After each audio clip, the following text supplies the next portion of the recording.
Kaya isipin mo rin, totoo ba ito sinasabi ng Presidente na gusto niya ho ng pagbabago sa kanyang administrasyon? Hindi ba? At saka maliban dyan, isama mo na lahat ng mga DepCom. Oo. Kasi alam naman nila yan eh. Huwag na tayo magpaka-plastic pa dito. Kilala nila ang kanilang mga sarili. Hello! Imposible namang makalimutan nila na sila yon. Oh, di ba? Oo. Magkakilala kayo. Hello! Friends sila? Opo. At yun nga no, mga kabayan, pag-usapan nga po natin na ito po pinanggagalain po ni Sir Ted Pailon. Kaugnay pa rin po dyan sa smuggling mga kabayan, mantakin mo. Natanong na nga po ni Sir Ted Pailon kung talaga bang seryoso si Pangulong Junior sa kanyang mga sinasabing pagbabago sa ating bansa. Mga kabayan, pinag-resign po niya yung mga sekretary dyan sa kanyang gabinete. Ang tanong mga kabayan, tinanggap niya daw po ba yung resignation? Yung resignation nung ilan dyan na kung saan involved sa mga ganitong mga gawain. Yan pong daw customs mga kabayan baka naman pinabalik pa ulit yan customs na yan ayon kay Sir Ted Pailon. Ito po alamin natin dito po sa sa balita galing kay Sir Ted at Ma'am DJ Chacha kaugnay nga po dyan. Ito na po Sir Ted, Ma'am DJ, pasok po. Manggigigil ka talaga sa isyong ito, baby girl Kasi, bagamat dyan sa Benguet, alam niyo nakakalungkot dyan, may mga grupo dyan na frustrated na rin kasi ipinagkanulo ng ilang politiko dyan ang kanilang lalawigan sa mga dayo Sa totoo lang nataon po, yung mismo sinasabing promotor ng smuggling. Di ba? At ngayon, yan, naging puhunan po pera, kaya ang unang adikain yan, pera din, gumawa din ng pera. Yan ang nakalulungkot diyan sa mga taga-lalawigan na ito. Marami ho talaga ang frustrated kasi nga hindi mo maramdaman yung tulong kasi nga ang unang adhikain nila, gumawa ng pera. Kabisado po yan ng mga naandidiyan po at malamang nanonood, nakikinig po sa atin ngayon. Ayoko na pong habaan na lamang yan dahil ay nako, baby girl, itong isyong ito na smuggling Di matapos-tapos. Maganda yung binabanggit niya doon sa Isabela daw, yung automatic bibilhin nung LG, yung produkto po ng farmer para hindi mo itapon, Correct. maibalik lang yung puhunan. May pera naman sila kumbaga. Makakagawa So din po kaya naman. ng LGU. Makakagawa hindi naman ng kaparaanan yung kanilang sanggunian doon na magkaroon po ng kanilang lokal na ordinansa sa usapin na ito. Alright? So parang di ho tayo nakakakita ng ganun. No? Sayang Ngayon, dito ho, kinakansyawan pa sila ng mismong anyway, di ba ng kanilang lalawigan dyan di ba itong nangyaring ito? Talagang alam mong hindi nakakakonect doon sa damdamin po ng mga mismo nagtatanim nito hong mga produktong ito. Smuggling, sandali lang. Maiksi lang po ito, sandali lang, Brad kahit Chef, habaan mo, baby boy. Opo. Eto, Smuggling, sige. Smuggling, nasabi ni Ma'am Agot, nagsasawa na sila i-report Opo. dahil parang wala naman daw nangyayari. Kasi nga, ultimo daw itong mga institutional buyers nila umatras na kasi they prefer smuggled. Oo. Alam niyo itong taga Bureau of Customs na to naghain ng kanyang courtesy resignation Hindi ko alam kung tatanggapin, Alam niyo ho bang sinasabi din, na sa bawat 5 sigarilyo na hinihit-hit ngayon ng mga Pilipino,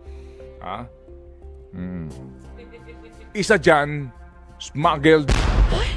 Ganon? Yan mismo ang iniuulat mga kapatid nito pong Philippine Tobacco Institute na sinasabi ngayon naglipa na ang smuggled na sigarilyo kaya din po nababawasan din yung koleksyon sa buwis. Smuggling. Di ba't kakambal na po ng Bureau of Customs yan, mawalang galang lang. Ay nako, kaya isipin mo rin, totoo ba ito sinasabi ng Presidente na gusto niya ho ng pagbabago sa kanyang administrasyon? Hindi ba? At saka maliban dyan, isama mo na lahat ng mga DepCom. Oo. Kasi alam naman nila yan Huwag na tayo magpaka-plastic pa dito. Kilala nila ang kanilang mga sarili. Hello!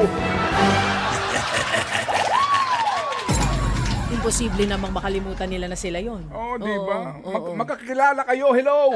Friends sila? Opo. Yan sa mga motorista pagka nagsimula yan. Ang kanyang suggestion, yung pagpapatupad daw nito kung sakali mang itutuloy on June 16, gawing segment lang din by section, kagaya ng gagawing EDSA rehabilitation. Hindi naman po yung isang bagsak isasara ng buo. By segment lang din. So ito na po para sagutin ang katanungan nito mga kapatid din natin. Chairman, Attorney Romando Artes ng MMDA. Magandang umaga po, Chairman. Magandang umaga po, DJ Chacha at kay Manong Ed. Good morning po. Chairman, thank you po for being on the show po today. Para lang po mas malinaw sa lahat, Chairman, ang simula nga po ng pagpapatupad nitong odd-even scheme will be on June 16. Paano po ang mangyayari ganong may umiiral pa rin po na number coding scheme sa simula po ng pagpapatupad nito on June 16? Bali, ang odd-even scheme po will totally replace yung existing natin insofar as EDSA is concerned. So, bawat sasakyan po, insofar as EDSA is concerned, 3 beses po sila mako-cover ng number coding scheme. Ito naman po ay i-dry run natin for 1 month, meaning wala pong huling gagawin. Igagayad lang po sila, sisitahin, pero hindi po mag-i-issue ng ticket for 1 month. Pero i-encourage po ang ating mga kababayan na para ma-capture po namin yung data properly at makagawa po kami ng adjustment, sana po mag-cooperate yung ating mga kababayan. Kasi pag nakita naman po natin na maluag sa gabi, baka pwede po tayo mag-window say 10 p.m. to 5 a.m. Sa ngayon po kasi ang balak namin ay 24 hours muna ipatupad yung odd-even scheme po sa EDSA.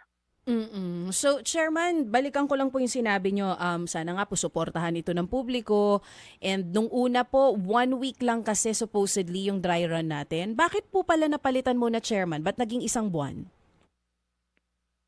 Para po mas mahaba yung preparasyon, yung information dissemination, at para po mapatapat doon sa libreng Skyway Stage 3 na paggamit. Kasi po, ayon po kay Secretary Vincison, mga July pa po masisimulan yung libre po sa Skyway Stage 3.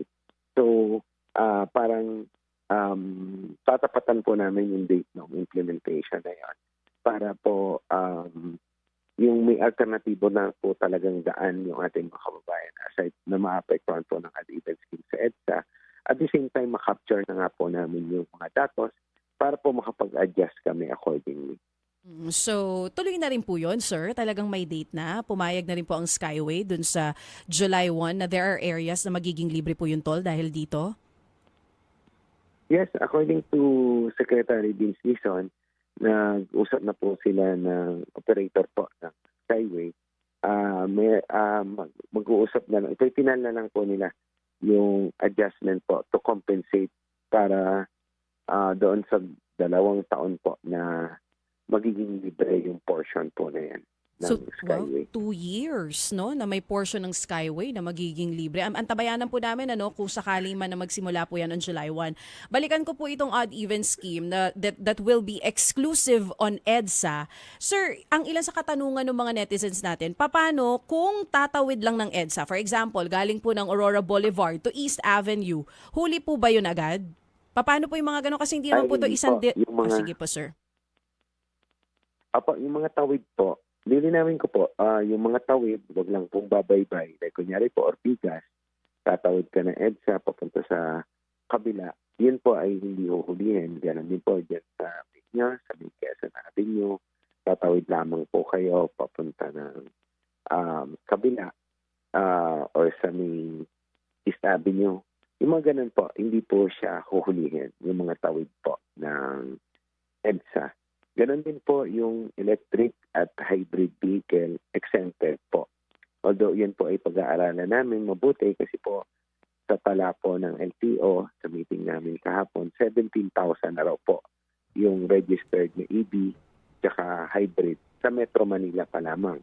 Wala pa po dyan yung mga nasa karatig probinsya na naglalabas-masok. Kaya nga po, during the dry run, makakapture naman po namin yung data para po malaman namin kung pwedeng i-limit yung pong exemption ng hybrid tsaka electric vehicle.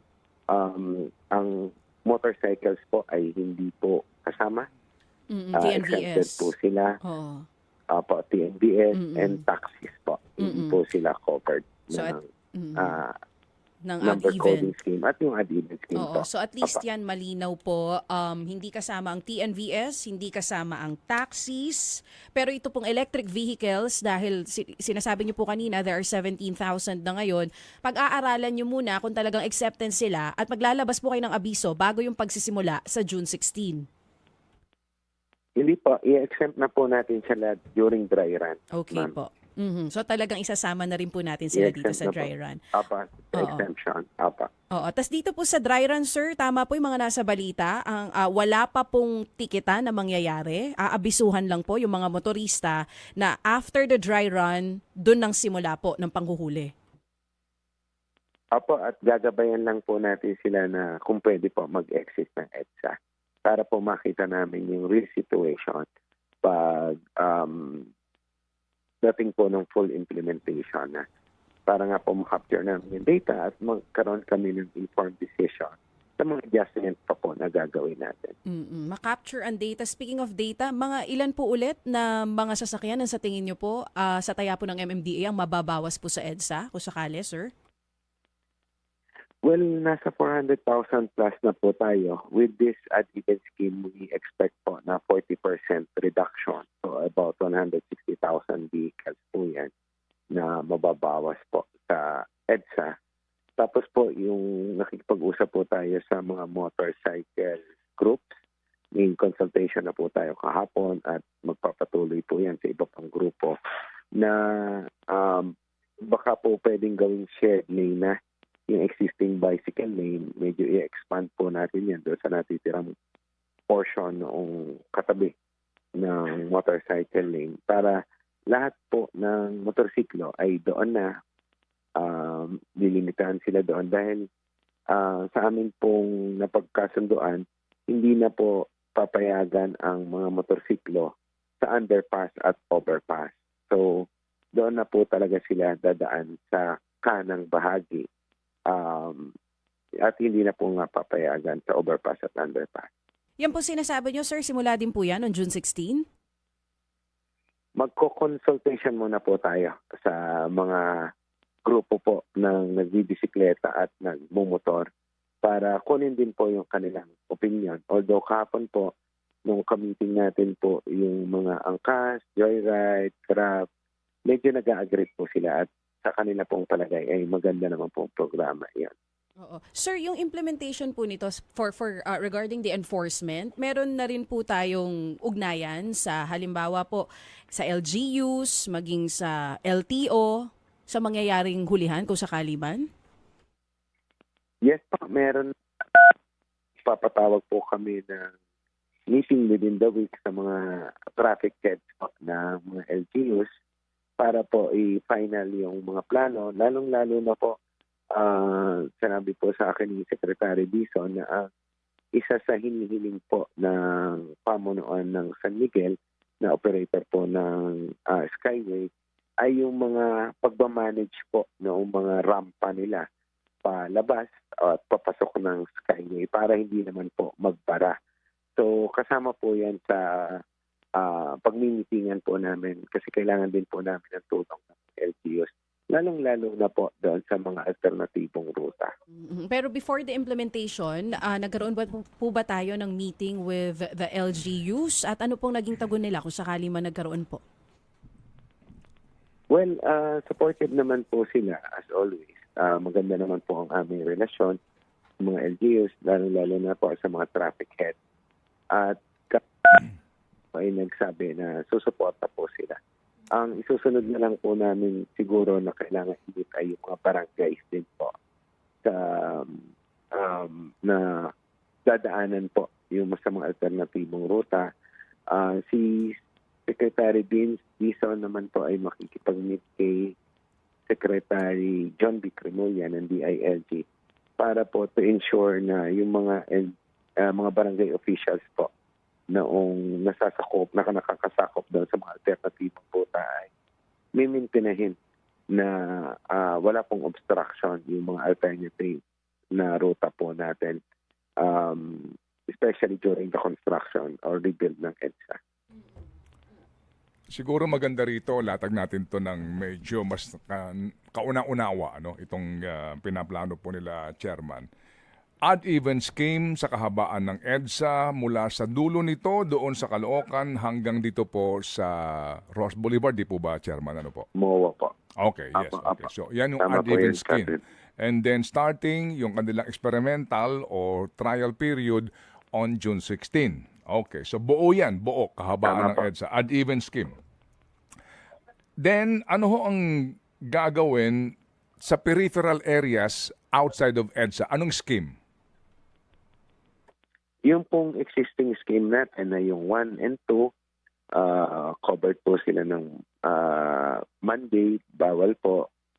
Tuloy pa rin po yung window period sa periphery po or sa mga karsada outside po na EDSA. Inyo bang naisip yung confusion dun, sir, sa Unified Vehicular Volume Reduction Scheme o number coding doon sa odd-even? Kasi ngayon, yung 1 and 2, pwede ng Lunes. I mean, bawal ng Lunes. 3 and 4 Tuesday. Magkataliwas yung odd-even doon sa Unified. Paano po yung confusion na yon, Chairman? Kaya nga po tayo mag-dry run ng 1 month at mag-i-information campaign para po nga linawin po yan. Kasi ang affected lang naman po nung odd-even scheme ng EDSA, yung sa labas po ng EDSA, it will be the regular number coding scheme po. So, hopefully within 1 month, wala po yung Opo, confusion na yan, Kate. Opo. Pero di mo ba, sir, dapat nga po sana bago kayo nag-anunsyo nito, napag-isipan nyo na po iyon? Kasi usually naman, ang pupuntahan mo, hindi naman nasa EDSA mismo. Diba? So from EDSA, dadaan ka, papasok ka ng mga LGUs na. Opo. Kasi nga doon pa lang po sa odd-even and then doon sa number coding, may problema na hindi na siya match eh. So kung sabi ho ninyo na ngayon, ang inyong balak po ito po'y mapag-aralan sa dry run, pero hindi ho ba doon pa lang sa usapin na iyon, dapat ho, before kayo man lang nag-anunsyo nito, naisip nyo na po iyon, hindi yung mag-experiment kayo, magkakasitahan, and then magkakaroon ng confusion. Lalo na ho yung mga siguro hindi alam at agad trigger happy manikit. Kaya nga po nag-announce kami na maaga para ma-explain sa publiko yung pong ating proposed scheme para po matutunan na this early. At kaya nga po magda-dry run. And again, sinasabi ko po, hindi po maninikit within Opo. 1 month. So, wala naman pong magiging problema dyan dahil magiging malinaw po yan sa aming mga enforcers. Kasi. Opo, sige po. Okay, bakit po kung hindi naman buong EDSA ang gagawin at mukha po yatang hanggang dito sa Pasay area hanggang Guadalupe at northbound po ito, opo, talaga pong sa inyo pong balakin ay dapat the whole of EDSA ang may odd-even scheme. Linawin ko lang po, sa presentation po kasi ni Secretary Bonoan, buong EDSA po ang gagawin. By lane po. So, entire stretch po yun. Like, kunyari, ang sisimulan po ay sa June 13 ay ito pong bus carousel lane. So, buong stretch po ng EDSA yan, Kate. Kaya po, yung implementation nga natin ng mga traffic mitigating measures ay kinoconsider na buong EDSA po ang gagawin. It's just that by lane po ang gawa nila. Okay. Palagay ko po, Sir, sorry po, Sir Chairman. Can you check with Secretary Bonoan? Kasi the last time, again, we interviewed him on this issue, kinlaro niya, hindi pa gagalawin po yung after Guadalupe. Ito ho munang... Anyway, Hindi po, total ho naman, priority lang kayo po. po naman ay Priority magkakapareho. lang po yan. Opo. Baka ho lang naman po, medyo meron pong hindi lang pakakatugma sa impormasyon. Kasi sinasabi nyo, the whole of EDSA ang gagawin from Caloocan to MOA, hindi po naman yun ang paliwanag. Kaya nga sabi ng iba, baka pwedeng by segment rin ito pong inyong mga scheme. Kung sakasakali lang po, Chairman. Apo, nilinawin ko na lang po kay Secretary Bonoan, pero sa kanya pong presentation kahapon, talagang by lane po sa entire stretch is that it's just that ipa-prioritize po ito pong section hanggang Guadalupe because of the ASEAN. Opo. Walang Yun question po yung doon. sabi So that particular segment, Guadalupe to Pasay, klaro po iyon. Pero yung pong Guadalupe all the way to Caloocan na mas mahaba po, hindi daw muna gagalawin. Hindi po, yung sa bus lane po, tatapusin po nila entire stretch po. ng Okay. EDSA. Sige. So, Yun po yung usapan namin. yun po, apo. Sige po. Kasi baka lang po yung iba din po yung sinabi po sa amin sa aming huli pong panayam. Ito pong TNVS na exempted, pareho lang po kasi ang plate number sa mga private motorists nito eh. Paano po kaya? Opo, nag-usap po kami kahapon. Dati po nag-issue kami ng sticker niyan eh. And with our NCAP po, nagpapasubmit kami po ng accredited TNVS, i-cross-check po namin yan sa LTFRB para ma-encode po namin sa system namin para kung ma-capture po ng ating CCTV cameras, alam po namin yung legitimate na TNVS na hindi po dapat tikitan kahit po yung ending plate nila ay supposedly covered ng odd-even scheme. So, meron naman po kaming sistema na in place to determine whether or not legitimate po na TNVS yung Opo. po sa ating lansangan. So nangangahulugan po pala na itong odd-even scheme, ang ano po nito, ang enforcement nito, AI din o NCAP, hindi po, mano-mano o personal o physical? Yes po, mostly po AI, pero magkakaroon pa rin po ng enforcers sa ground, particularly doon sa mga blind spots po namin. Traffic management po ang uunahin ng ating enforcers dahil camera na po ang mag-capture kung if-ever na may mga violation. Okay, sige po. So NCAP, nabanggit po ninyo, AI, no? Are we technically capable and materially prepared dito po sa talagang full implementation po ng NCAP, sir?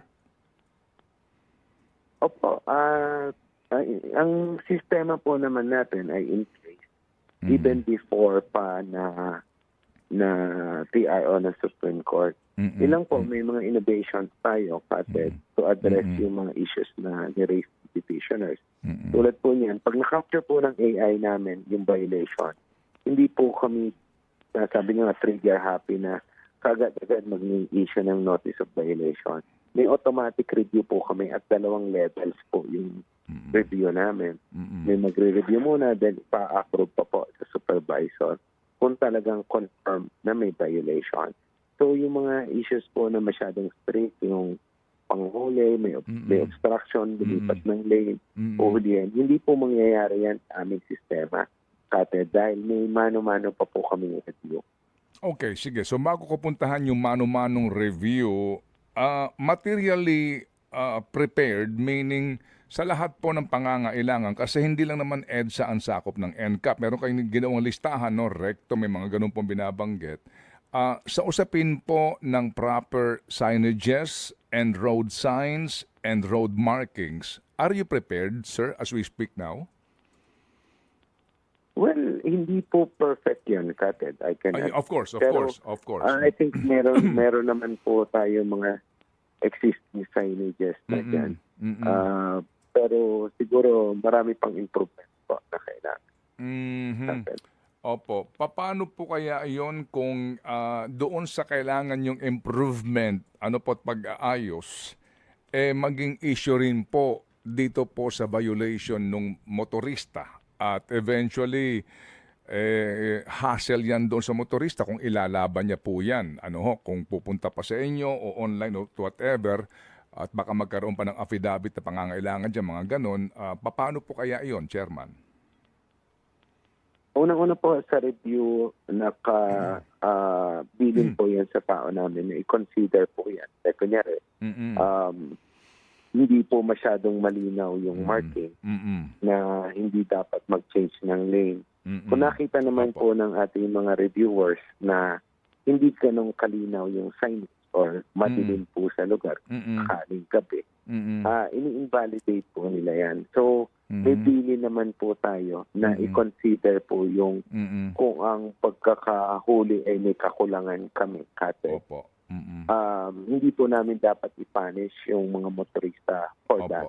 Opo. So, nakabilin po yan at strict po yung aming billing sa mga reviewers po natin at sa supervisors na i-consider po yan yung Opo. kakulangan ng Opo. facilities on our end. Opo. And then Opo. sa review naman po, mabilis lang po, Kate, dahil online lang po. Hindi na kailangan magpunta sa aming opisina. Mhm. At pwede rin pong maghingi ng CCTV footage noong actual po na pagkakahuli para Mm. they can see for themselves Opo. whether or not tama po yung pagkakahuli sa kanila. Opo. Ilan po ang reviewers ninyo, Chairman? Marami po yan eh. Kalimitan yung mga deaf mute. Kung matatandaan nyo kasi, dati mano-mano lang po yung aming mga panghuhuli. Mm-mm. So, ngayon with AI, bali, kakapture po ng AI yung Mm-mm. filming violation, Mm-mm. automatic po yun ipapasa doon po sa ating reviewer. So, Mm. mas madali na po sa kanila Mhm. na i-review kasi more or less na-capture na po yung alleged violation. So, Opo. yun na lang po titingnan nila. Unlike before, Mhm. mga 4 na monitors, tingnan nila Mm. simultaneously, tapos Mhm. saka pa nila kukunin. Ito po, mas madali na po yung proseso ng review kasi. Opo. Hindi kasi kahapon po sa inyo pong statement, sa loob lamang ng 10 hours, mga halos 900 na yung captured violation. So, importante siguro matanong natin, ilan ba reviewers nyo? Kasi pag nag-full blast kayo dyan, libo-libo yan isang araw na dapat nilang ma-review. Kung automatic review yan, ilan ba ho ang reviewers po ninyo, Chairman? At yung mga reviewers na iyon... Wala lang, Go ahead po, Chairman. Go ahead. Go ahead po, Chairman. wala lang po akong datos ngayon kung ilan yung actual na reviewers namin. Okay. Pero mabilis lang po yung review niyan, Kapit, kasi mga Okay. 1-2 minutong footage lang po yan per violation. Mm-mm. So, mabilis naman po yung review. Opo. Sige po. Like kahapon po, Mm-mm. bumaba po kasi ako Mm-mm. ng mga alas 9 po siguro. Mm-mm. May na-capture po around 300 na alleged violation. Mm-mm. Na-review naman po kaagad nila. In fact, Mm. 121 po yung kanilang in-invalidate po. Okay. So, I think mabilis lang naman po, Kate, Opo, yung sige po. pagre-review. Opo. Doon po sa hindi po kumbaga makakatanggap ng notice of violation. Opo, ito po yung paper notice, no? Saan niyo po ipapadala yung pong notice? Paano po? By express mail po, kung saan yung address po ng registered owner according sa datos po ng LTO. Pero may nakipagpulong na po ako kahapon Mm-mm. sa mga telco companies. Maglo-launch po kami by next week ng text notice sa mga violators at ang aming pong usapan, ipapasok po yan sa system namin sa NCAP para within an hour after po ma-confirm yung huli ay ma-receive na po noong owner po ng vehicle yung notice na nag-violate ka sa ganitong Opo. Pero kalsada, ganitong opo. oras, ganitong violation. Opo. Pero legally, ano ho ba ang dapat na maging notice, paraan ng notice para matanggap ng isang motorista o taxpayer yung kanya pong violation? Opo. Hindi ho ba dapat ito ay... Wala naman pong absolute rule dyan. Mm-mm. Pero ang ginagawa po namin, yung existing system po namin ngayon, may arrangement po kami sa PhilPost, Kapit, na registered mail po yung amin pong ipinapadala. Ayun. So registered mail kasi nga po kung ito'y legal document, dapat received mismo no noong pong tao na inaabisuhan na meron siyang violation. So idadaan po ito sa Bureau of Post, Chairman, no? Yes Okay. po, sa Apo. PhilPost po. Okay, sa PhilPost mismo kasi nga ito registered mail. Opo. Kung sakasakali po ba, meron po bang corresponding penalty kapag hindi ka nakapagbayad on time? Wala po kaming ini-impose na penalty for late payment po, Kated. Okay. So, nangangahulugan po na kung hindi mo bayaran to ng 1 taon, kung totoo yung violation mo, hihintayin na lang ninyo na mag-renew ng rehistro doon sa sasakyan, yung Apo. pong may-ari.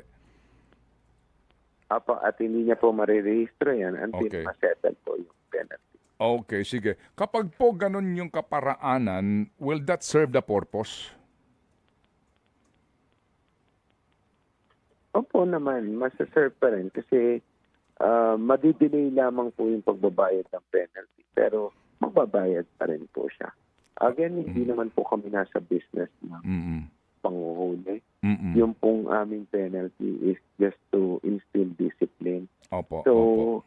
hindi naman po kami nagmamadali na kolektahin yung penalty. So, masaserve pa rin po yung purpose dahil pagbabayad po niya ng penalty, marirealize niya na hindi siya dapat nagbabiolate ng traffic rules dahil may kaukulang multa po yung Opo, ganyang opo. action. Opo. So yung fine, yung fine po, maaring maghintay na lang ang MMDA kung kailan irerehistro yung auto, tsaka po siya magbabayad ng corresponding fine kasi wala namang penalty, di ba? Wala namang pong dagdag bayad kung sakasakaling hindi ka magbayad on time. Klaro po yan, sir, na talaga pong wala pong dagdag na multa.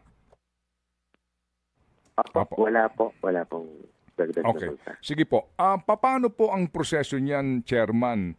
Opo. So nagkaroon kayo ng review and then sinasabi na may violation talaga ito. So paano po ang sistema ng inyong mailing dito? Ano po ang inyong gagawin? Hango doon sa rehistro ng plate number kung sakasakali po. Ganun po iyon. Ang presumption ninyo, kung kanino nakarehistro yan, doon po ipapadala yung notice. Tama po yan. Doon Opo. po. Kasi legally, Mm-mm. sa tala po ng LTO, siya po yung registered owner at doon po yung kanyang registered address. Opo, opo. At ngayon, kung sakasakali po na nakatanggap yung registered owner nito, opo, oo, and then ito po palang sasakyan ay hindi pa nai-rehistro doon sa new owner, oo, ano po ang magiging effect kung yung pong pinadalhan ng notice ay hindi po kumilos, hindi niya hindi niya, kumbaga, hindi niya pansinin yung pong notice na iyon?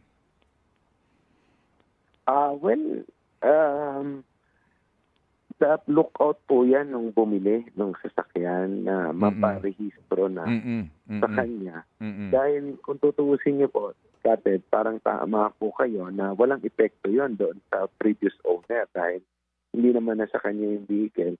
Pero ang epekto po niya nando sa new owner dahil hindi niya po ma-renew yung registration po ng sasakyan hanggat hindi niya binabayaran yung penalty. At kung mangyari po yun, uusap nga po kami ng LTO kahapon, yung Asik Bicor Mendoza, mag-expire yung rehistro nang hindi nababayaran yung penalty at makita po ng mga enforcers namin, whether LTO or MMDA, pwede pong i-impound yung sasakyan dahil technically wala po siyang karapatan na bumiyahe dahil po expired yung kanyang registro. Opo, opo. So yun nga po, no, kasi sa atin, alam niyo ho naman, sa Philippine setting, di ba, nakailang benta na yung kotse, hindi pa naililipat sa may-ari. Anyway, Hindi pa nalilipat. opo, opo. Tama po. Oo, sa bago may-ari. And then lookout din po. Lookout din po, Kaped, nung bumibili ng sasakyan na i-check kung may huli po yung sasakyan bago po nila bilhin dahil naka-attach po yung penalty doon sa sasakyan. So pagbili niya po, kasama yung penalty na babayaran niya. Kumbaga, kasama po ng vehicle yan. So kung hindi niya na-check, kahit na violation pa yun ng previous owner, siya po mag-shoulder noon dahil hindi niya po marirehistro nga ng panibago kung hindi niya babayaran yung penalty. Opo. So again, kung sakasakali, malalaman na lamang na noong may hawak ng auto na hindi siya makapagre-renew kung siya ay nag-renew na at sinasabi na nagpadala kami ng maraming notice dito sa address na ito, oo, at hindi mo natanggap yung. Kapag ho ganon ang sitwasyon, so hindi makapagre-rehistro yung taong may hawak ng auto, hanggat hindi binabayaran yung multa. Pero bukas pa rin po ang MMDA na i-contest niya yung mga sinasabing ticket na iyon, yung violation na iyon? Opo, bukas pa rin po kung sa tingin nila ay hindi po tama yung pagkakahuli. Although sa role po namin, meron kaming 10 days po to contest. Pero ako po, ang bilin ko po sa aming mga tauhan ay huwag i-apply yung prescriptive period at entertain lang po lahat ng reklamo or contest doon po sa pagkakahuli. Okay, yung rule na 10 days to contest, is that an ordinance? Nakasama po yan doon sa single ticketing system po natin. If that is an ordinance, Pinasa po ng MMC. if that is an ordinance, yung nga po sinasabi ko, yung 10 days to contest, di ba, kapag hindi ka nakapag-contest, doon meron ng corresponding penalty maliban doon sa actual fine? Sa amin po wala. Baka po sa LGU yung sinasabi nyo, Katen. Opo. Pero dito po sa inyong ordinance, wala pong penalty kasi Wala po. kapag hindi mo binayaran on time yung ticket, kumbaga, yung ticket po ng MMDA? Wala po sa amin, Katen. Baka po sa LGU po yung inyo po Sure kayo doon, Chairman, pag ako'y tinikitan ako ng MMDA, meron akong notice of violation, whether number coding yan o ano pong violation at MMDA ticket, pag hindi ko to binayaran doon sa nakalagay sa ticket na dapat masettle ko, walang multa? Walang interest po or penalty for late payment po. Okay, as in wala. Okay, that's good. That's good. Ano ho? Opo, we can Wala just pa. Okay, double check. Sige po. So, kasi nga po for lack of time, no. Dito po sa usapin na ito.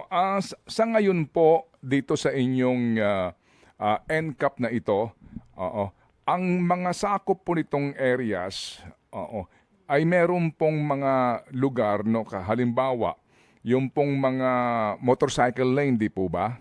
Oo. Yes, opo. Ito pong sinasabi ngayon ng ating mga motorista na sa ngayon hindi klaro yung signages po at mga markings nito.